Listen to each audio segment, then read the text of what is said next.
So hello friends, welcome back to my channel. तो आज मैं बात करने वाली हूँ गुलाब के प्लांट में कि हमें जून में ऐसी कौन सी केयर टिप्स फॉलो करनी है जिसमें हमें इसमें बहुत ही अच्छी फ्लावरिंग मिले और जो ग्रोथ है वो भी काफ़ी ज़्यादा इंक्रीज़ हो। सो जून का मंथ स्टार्ट हो गया है, सबको पता है। और लगभग हमारे जो ऑल ओवर इंडिया होती है, आधे इंडिया में जो 15 जून के बाद से जो होता है मानसून स्टार्ट हो जाता है, यानी बारिश जो होती है, मौसम स्टार्ट हो जाता है, बारिश का आना शुरू हो जाता है। तो इस टाइम पे क्या होता है कि हम जो गार्डनर्स होते हैं उन्हें अपने सबसे अच्छा मौसम हमारे लिए तो बरसात का ही होता है, क्योंकि इसमें हम बहुत सारे प्लांट जो हैं ग्रो कर सकते हैं, इनकी कटिंग्स लगा सकते हैं और ये बहुत ही कम खाद में, बहुत ही कम केयर में बहुत अच्छी जो है ग्रोथ ले लेते हैं। हमारे कोई भी प्लांट हो बहुत ही अच्छे से चलने लगते हैं। तो जून स्टार्ट हो गया है, तो आपको कौन कौन से ऐसे काम है, मैं 5 आपको टिप्स बताऊंगी जो कि अभी आपको करना है। और अगर आप अभी अपने प्लांट्स में कर लोगे, खासकर गुलाब के प्लांट में, तो पूरी बरसात इसमें भर भर के फ्लावरिंग होगी और भर भर के ग्रोथ भी होंगी। तो यहाँ पे रखे हुए हैं मैंने कुछ अपने 4 गुलाब के पौधे और आपको दिखा रही हूँ कि सारे में ही जो ग्रोथ है वो काफ़ी अच्छे स्टार्ट हो गई है। तो अगर आपका प्लांट भी अभी तक ग्रोथ स्टार्ट नहीं किया है तो वो कैसे स्टार्ट करेगा, इस चीज़ के ऊपर आज हम आपके साथ वीडियो जो है शेयर करने वाले हैं। तो पहली चीज़, गुलाब का जो प्लांट है उसको बारिश तो पसंद है, लेकिन उसमें आपको ध्यान रखना होगा कि पहली चीज़ कि अभी भी आपको अपने गुलाब के प्लांट को ऐसी जगह पे रखना है जहाँ पे 5 से 6 घंटे की धूप उसको मिले, उससे ज़्यादा धूप ना मिले।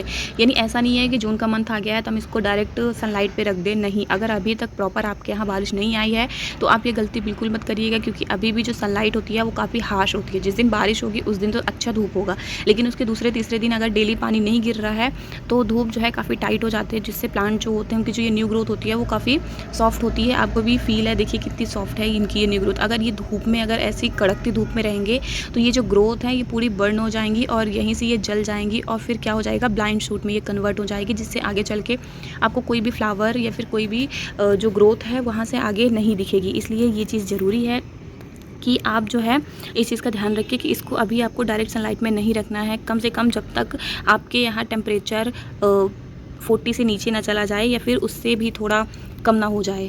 जब आपके एरिया का टेम्परेचर 40 से नीचे यानी 35 तक जाए, तब आप इसको पूरे दिन की धूप में रखिएगा। या फिर जब ऐसा लगे कि बहुत टेम्परेचर हल्का हो गया है, अब हमारा जो प्लांट है वो सह सकता है हीट, तभी आप अपने प्लांट्स को जो है ऐसे डायरेक्ट धूप में रखिए। अगर उसके पहले आप रख दोगे तो जो न्यू ग्रोथ अभी आ रही है वो ख़त्म हो जाएगी और इनकी आगे चल के हमें कोई भी ग्रोथ देखने नहीं मिलेगी।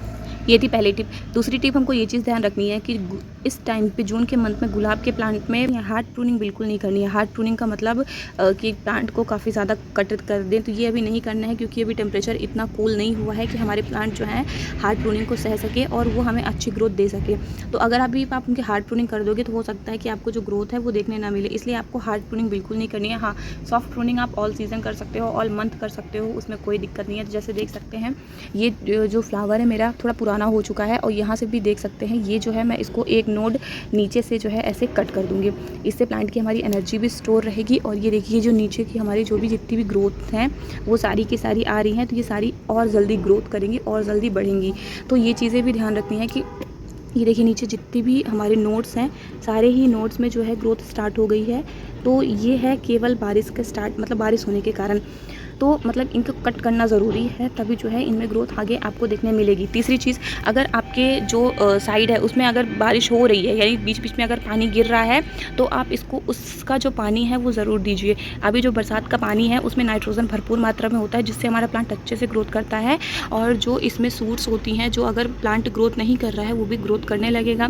तो अगर ऐसा लग रहा है, मतलब दूसरे तीसरे दिन या फिर 5-6 दिन में एक बार भी अगर आपके यहाँ बारिश हो रही है, तो आप ज़रूर अपना जो रोज़ का प्लांट है उसको, जो हमारी पानी है बारिश का पानी, उसको ज़रूर दीजिएगा। प्लांट बहुत ही अच्छे से ग्रो करेगा और बहुत ही इसमें जो ग्रोथ स्टॉक होंगी वो भी एक्टिव हो जाएंगी, क्योंकि इसमें नाइट्रोजन अच्छी मात्रा में होता है। साथ में कई ऐसे माइक्रो न्यूट्रिएंट्स भी हमारे बारिश के पानी में होते हैं, जो कि प्लांट की ऑल ओवर ग्रोथ के लिए बहुत ही अच्छा होता है, बहुत ही कारगर होता है। तो अगर बीच बीच में भी आपके साइड बारिश हो रही है तो आप इनको बारिश के पानी में ज़रूर रखें। वैसे तो मैंने इनको ऐसी जगह पे रखा है जहाँ पे इनको डायरेक्ट धूप नहीं पड़ती है, लेकिन मैं जब भी हमारे साइड बारिश होती है तो मैं अपने जितने भी प्लांट्स हैं इनको निकाल देती हूँ बाहर, जिससे क्या होता है कि इनकी जो ग्रोथ होती है वो, मतलब इन पर जो पानी पड़ता है, अभी देख सकते हैं इस टाइम पर थोड़े थोड़े से बारिश हो रही है। इसलिए मैंने क्या किया, 1 हफ़्ते पहले मैंने इनको 2 बार, हफ्ते में 2 बार बारिश हुई थी मेरे, दोनों टाइम मैंने क्या है इनको निकाल दिया था। और निकालने पर आप रिज़ल्ट देख सकते हो, हर नोट से कितनी ही अच्छी जो है सूट्स डेवलप हो रही है। यानी पुरानी पत्तियाँ तो अब वो ख़राब होंगी, जलेंगी, वो बात अलग है, लेकिन नई ग्रोथ जो है काफ़ी अच्छी आ रही है और सारे ही प्लांट्स में जो है नई ग्रोथ भर भर के आ रही है। तो आपको भी ये चीज़ फॉलो करनी है कि अगर बारिश हो रही है, टाइम टू टाइम थोड़ा बहुत भी हो रही है, तो आपको उनको जो है बारिश का पानी ज़रूर देना है, जिससे प्लांट जो है बहुत ही अच्छे से ग्रोथ करना स्टार्ट कर देगा। चौथी और सबसे इम्पॉर्टेंट चीज़ होती है वो कि हाइब्रिड रोज़ में कि बारिश का मौसम इनके लिए बहुत अच्छा होता है इनकी ग्रोथ के लिए, लेकिन उसके साथ साथ एक चीज़ भी बहुत लेके आता है, वो आता है सकर ब्रांचेस। सकर ब्रांचेस क्या होती हैं, तो आप ये देखिए नीचे से जो हमारा ये मेरा हाइब्रिड रोज़ है, यहाँ पे आप देख सकते हैं, यहाँ पे इसकी ग्राफ्ट हुई है। ये ग्राफ्टिंग पोर्शन के नीचे से भी जितनी ग्रोथ होती है उनको शकर ग्रोथ कहा जाता है। तो ये देखिए यहाँ से इनकी जो सकर ब्रांचेस हैं हमारी वो एक्टिव हो रही हैं, वो निकल रही है। तो इनको आपको निकलने नहीं देना है, आपको इनको जो है तोड़ के हटा देना है। और ये अगर एक्टिव होती रहेंगी, ये आएंगी, तो ये आगे चल के हमारा जो प्लांट है उनको ख़त्म कर देंगी। तो आप भी ये चीज़ ज़रूर देखिएगा कि अगर आपके पास हाइब्रिड रोज़ हो, यानी ये जो ग्राफ्टिंग पोर्शन है उसके नीचे से जो भी शूट्स वगैरह निकले उनको आपको तोड़ के हटा देना है। ये देखिए एकदम जड़ के पास से निकली थी, और ये जो शूट्स होती हैं ये बहुत जल्दी ग्रोथ लेती हैं, यानी अगर मैं इसको 2 से 3 दिन भी छोड़ देती ना, तो इसकी ग्रोथ जो होती है 4 गुनी स्पीड से बढ़ती है। हमारे जो ये न्यू शूट्स निकल रहे हैं ना, इनकी ग्रोथ स्लो हो जाएगी और इसकी ग्रोथ सुपर फास्ट हो जाएगी, क्योंकि ये जो होती है एकदम बेस से निकलती है, और सकर ब्रांचेस भी इनको कहते हैं। एकदम ये बेस से निकलती है, और बेस से निकलने के बाद जो भी हम अपने प्लांट्स में न्यूट्रिएंट्स वगैरह देंगे वो पूरा एब्जॉर्ब कर लेगी, इसको ज़्यादा मिलेगा, और जो ये ज़्यादा बढ़ेगी, और इसमें आगे चल के कोई भी फ्लावरिंग हमें देखने नहीं मिलेगी। तो ये चीज़ भी ध्यान रखिएगा कि कोई भी सकर ब्रांचेस जो हैं वो डेवलप ना होने पाए, इस चीज़ का बहुत ध्यान रखना है। और बारिश के टाइम पे ये प्रॉब्लम सबसे ज़्यादा आती है, तो टाइम टू टाइम आप इस चीज़ का ध्यान रखिएगा, ये चीज़ें बहुत ज़रूरी हैं। चौथी चीज़, पाँचवीं टिप कि आपको एक चीज़ ध्यान रखनी है कि देखिए जैसे जो न्यू ग्रोथ स्टार्ट हो गई है, तो ये जो पुरानी लीव्स हैं आप इनको हटा सकते हो, क्योंकि इस वाला जो मेरा ये वाला रोज़ है इसमें जो ओल्ड लीव्स थी इसमें थोड़े ये इन्फेक्टेड है, यानी आप ऐसे पीछे अगर करके देखोगे तो ये देखिए कुछ वाइट सा है, ये इन्फेक्टेड है। तो इनको तो मैं आप ठीक नहीं कर सकती, अगर हम स्प्रे वगैरह देंगे तो ये ठीक हो सकती हैं, तो इससे अच्छा ये काफ़ी ज़्यादा इन्फेक्टेड है, तो मैं क्या करूँगी, इनको हटा दूँगी।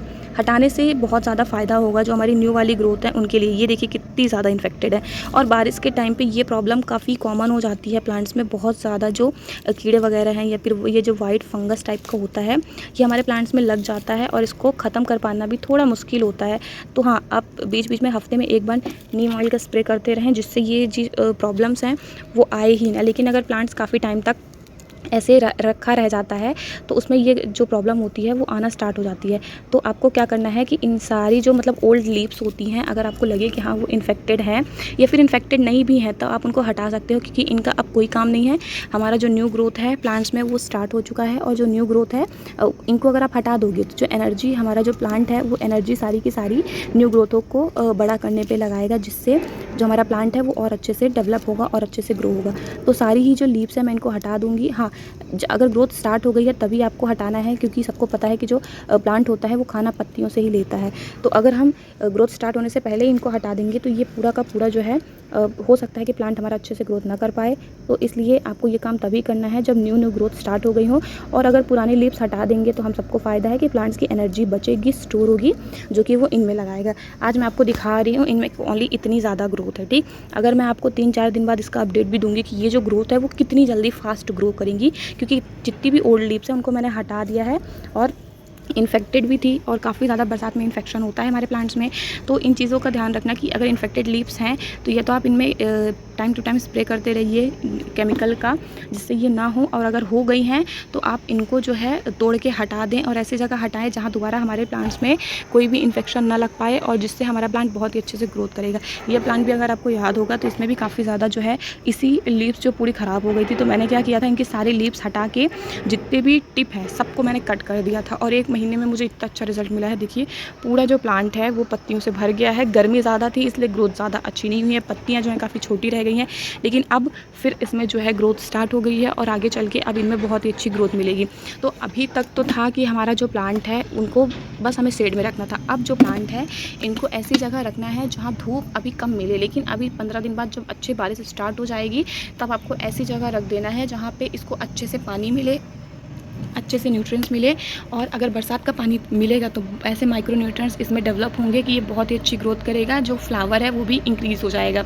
सो ये तो हमारी रही 5वीं टिप। एक टिप मैं आपको बोनस में देना चाहती हूँ कि जो रोज़ प्लांट की मिट्टी होती है उसको, अगर आपको लगता है कि आप जब पानी देते हो तो इसमें पानी रुक रहा है, तो तो अभी आपको अपने प्लांट को रिपोर्ट कर देना है। मतलब अगर ड्रेनेज होल सही नहीं है, पानी रुक रहा है, तो ड्रेनेज सिस्टम सही कर लेना है, क्योंकि बारिश में जब ज़्यादा पानी पड़ता है हमारे प्लांट्स में, तो जो पानी क्या होता है वो ज़्यादा गिरता है तो स्टोर हो जाएगा, और अगर ज़्यादा टाइम तक हमारे गमले में पानी स्टोर रहेगा तो जो प्लांट होते हैं वो बहुत जल्दी मर जाते हैं, और बारिश में अक्सर सबके प्लांट ख़राब होते हैं, खासकर गुलाब के प्लांट। तो ये चीज़ ध्यान रखिएगा, अगर पानी रुक रहा है तो आपको प्लांट को निकालना है, ड्रेनेज सिस्टम सही करना है और एज इट इज़ अपने प्लांट को डाल देना है। हाँ, अगर आप नए पॉट में शिफ्ट करना चाहते हो तो आप कर सकते हो, उसमें भी कोई दिक्कत नहीं है। अगर ऐसा लगता है कि रूट बाउंड है या फिर काफ़ी टाइम से लगा है तो ठीक है, और अगर जैसे ये मैंने न्यू जो प्लांट है वो ऐड किया है तो ये रूट बाउंड नहीं है, लेकिन अगर इसमें पानी रुकता तो मैं हटाती। बाकी मेरे किसी भी प्लांट में पानी नहीं रुकता, क्योंकि मैं मिट्टी बहुत अच्छा बनाती हूँ और ड्रेनेज सिस्टम भी सही रखती हूँ। फिर भी अगर आपको लगता हो कि ड्रेनेज सिस्टम ज़्यादा सही नहीं है तो आप उनको जो है हटा सकते हो। ये छोटे छोटे जो टिप्स हैं अगर आप फॉलो करोगे तो बहुत ही अच्छा इनमें जो है रिजल्ट मिलेगा। बाकी बीच बीच में आप इनमें हल्का फुल्का फर्टिलाइजर्स भी ज़रूर देते रहिए। उसकी वीडियोज़ मेरे चैनल पर काफ़ी ज़्यादा पड़ी हुई हैं कि आप घर पर कौन कौन से फर्टिलाइजर्स रोज़ प्लांट में दे सकते हो, तो आप जाके चेकआउट कर सकते हैं। और ये छोटी चीज़ें 6 चीज़ें मैंने आपको बताई हैं, अगर आप इन चीज़ को फॉलो करोगे तो आपकी जो रोज़ प्लांट में अगर कभी भी ग्रोथ नहीं हो रही है या फिर ग्रोथ स्टॉप है तो वो ग्रोथ होना स्टार्ट कर देगी। सो आज की वीडियो में बस इतना ही, मिलते हैं नेक्स्ट वीडियो में किसी नेक्स्ट टॉपिक के साथ। तब तक के लिए बाय बाय, हैप्पी गार्डनिंग।